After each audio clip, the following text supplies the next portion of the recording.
Today we're making a spice cake that you will fall in love with. It has a browned butter vanilla buttercream on the inside, and on the outside this creamy, amazing Swiss meringue buttercream that is perfect for decorating. You don't have to do this, but of course I went a little bit overboard and made this fall scene with colorful leaves falling down. It was super easy and actually fun to do, very low stress. Okay, let's get started. I'm sifting all the dry ingredients into a large bowl, starting with 1 3/4 cup of all-purpose flour. And that is about 260 grams in my accounting. Half a teaspoon of baking powder, 1 teaspoon of baking soda, about a tablespoon of ground cinnamon, a teaspoon of ground ginger, a teaspoon of allspice, one of my favorite spices, so underrated. It's delicious, very, very holiday. Taking half a teaspoon of cardamom and half a teaspoon of cloves and tossing those in. 1/4 teaspoon of nutmeg. Let's give it a nice sift. All right, let me just show you, look at all this stuff here. These are giant boulders of ginger. Nobody wants a giant boulder of ginger in their mouth. Work all those out, set aside. We're gonna add that half teaspoon of salt that I totally forgot to tell you about earlier. Now let's give it a whisk. This is real spicy, I love it. All right, set this aside. For those wet ingredients, I have 3 whole eggs. If you watch my videos, you know I love to use egg whites. Oftentimes, though, I only do that for color. If you don't care about having a perfectly white cake, use the yolks. And because this is a dark, rich, wonderful spice cake, we are of course going to use those delicious yolks. So, into the bowl, no shells, please. Wonderful. Give it a little whisk just to get it started. Now I'm adding in 3/4 cup of unsalted butter in its liquid state. It could be partially melted, doesn't really matter. I'm adding in a tablespoon of vanilla extract, half a cup of whole milk that I warmed. Don't put ice cold ingredients in your cake batter. 1/4 cup of sour cream. If you don't have sour cream, it's no problem. You can use regular yogurt, and if you don't have yogurt, you can use buttermilk too. Now it's time for 1 cup of packed brown sugar, which is technically a wet ingredient. Break that up and give it a whisk. I think a spice cake should be really rich, not dense, but not one of those super fluffy flyaway cakes. All right, once again, I almost forgot to tell you something very important. This is an optional ingredient, but it's gonna add in a lot of that holiday rich taste, molasses. To pour molasses into a measuring spoon, which we do in America, we're going to have to just grease it up a bit. A little baking spray, pour that in. So 1 tablespoon, done. And 2 tablespoons. That totally didn't work. The baking spray is supposed to let it slide right off, but oh well. Now whisk that up. Look at that color change. Oh, it's so rich and dark and beautiful. You'd think this is a chocolate cake, it's so good. Look at that batter. I'm excited. We're gonna prep the pans now. This recipe is using 3 6 by 2 inch pans. If you wanna have a 9-inch cake for a big holiday gathering, you will be tripling that batter. Do the math, I'm right. You can butter and flour these, but because it's the holidays and I'm in a rush all day with the kids and everything, I'm just gonna use some baking spray. If you don't wanna use baking spray, butter and then flour, toss the flour out. Now I have my dry mixture and we're gonna pour in that wet batter. We're gonna pour the wet ingredients into the dry and then give it a nice mix until just combined. Don't overmix. Oh my gosh, you know molasses tastes so nasty on its own, but when you add it to baked goods in smaller quantities, you get something really delicious. Hello, gingerbread, molasses.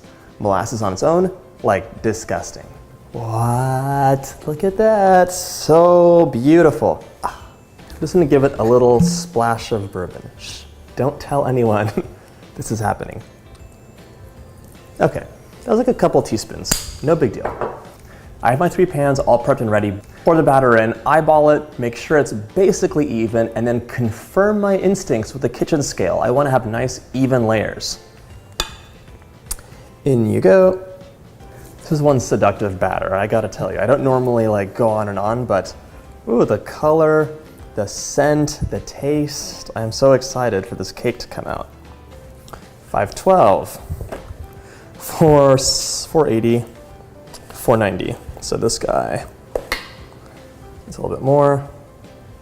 Now that I have equal amounts of batter in each pan, I'm gonna use my trusty old cake strips to get nice flat layers. They're basically just wet fabric strips you wrap around your pans, and they work magic. They're also known as magic strips. Truth in naming. You can click up here to see exactly how they work and how to make your own if you want, but otherwise, let's just pop these on and then pop them into the oven at 350 for about half an hour. We're gonna check, make sure the centers are nice and set before we take them out. All right, so for the Swiss buttercream, we have 5 eggs at room temperature. Don't use cold eggs. Let them sit out, they have to be room temperature. We're gonna divide the yolks and the whites. The yolks get used for whatever you want. It could be a custard, a lemon curd, a flan, something delicious. The whites will be in this amazing frosting. Okay. I'm gonna divide them out into a little separate bowl in case there's a bad egg. You don't want it to ruin the rest. Last egg. Had no broken yolk so far. Okay, in you go. Now we're gonna dump in 1.5 cups of granulated sugar, a healthy pinch of salt. So whisk it together just to incorporate everything. It's gonna be like a weird, gelatinous, gloopy, grainy mess, but don't worry, it'll turn into a smooth, amazing buttercream, I promise. If you feel it between your fingers, ugh, gross. It's super grainy and like a cold gel, but we're gonna put this on a water bath, meaning that the water will be simmering underneath it, not touching the bowl. That steam is gonna gently warm the eggs to 160 degrees Fahrenheit, and then you'll be able to feel that it's silky smooth, it changes texture, and it's warm to the touch. Or if you have a candy thermometer, 160 Fahrenheit. I'll put Celsius below here. I don't have it all memorized. I'm sorry, people. Let's pour this into our bowl and get all that out. Waste not, want not. And now we're gonna give it a mix. It's gonna become amazing. Just watch. It takes a few minutes though. You'll have to excuse it. Not instantly, like with mix, mix, mix, mix. Now it's amazing. So I'll cut to that.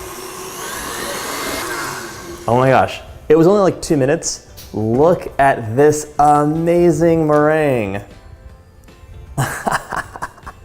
I don't think it's exactly ready yet, but look at the difference. It's so glossy and beautiful. I'm gonna let this whip up a little bit more just to stiffen up, and then we're gonna start adding the butter in, and we'll talk about panic. This is gonna take a while to come to room temperature, so I'm adding in some frozen pea bags to speed up the cool down. I want this to be room temperature before the butter goes in. Otherwise, bad things will happen. My frozen peas did the trick. This is room temperature now. I mean, should I show this to you again? I feel like such a dork, but look at this spire. It's so pretty. This is my favorite part of baking. If you ever wonder like, what's your favorite part of baking? This is making the meringue. It's so pretty. Okay.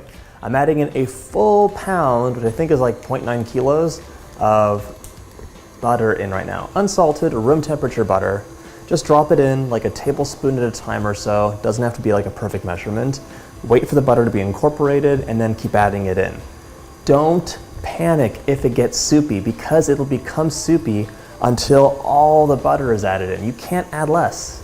You can add more. Okay, I added 3 sticks in so far, and look at this. It looks delicious to me, but it's super soupy. So if you're like, oh my gosh, this is too runny, I ruined it. Don't be afraid, it's gonna be runny up until the very end. Last stick of butter.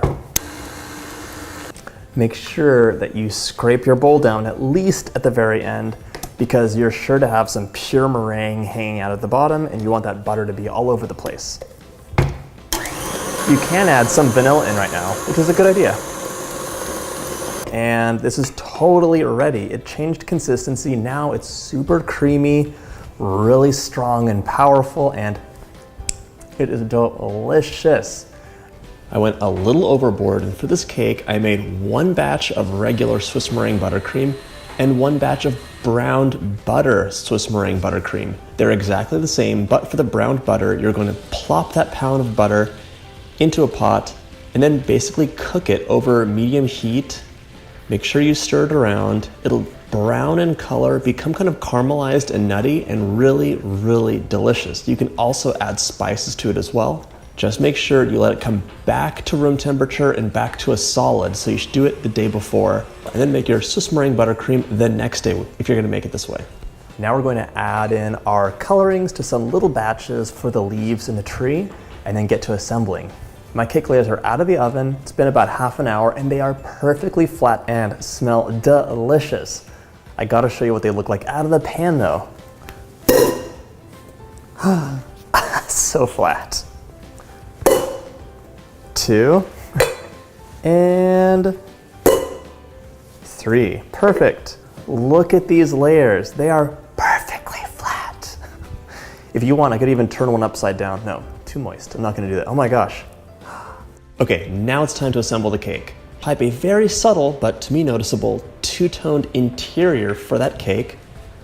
Plop the second layer on, another two-toned swirl.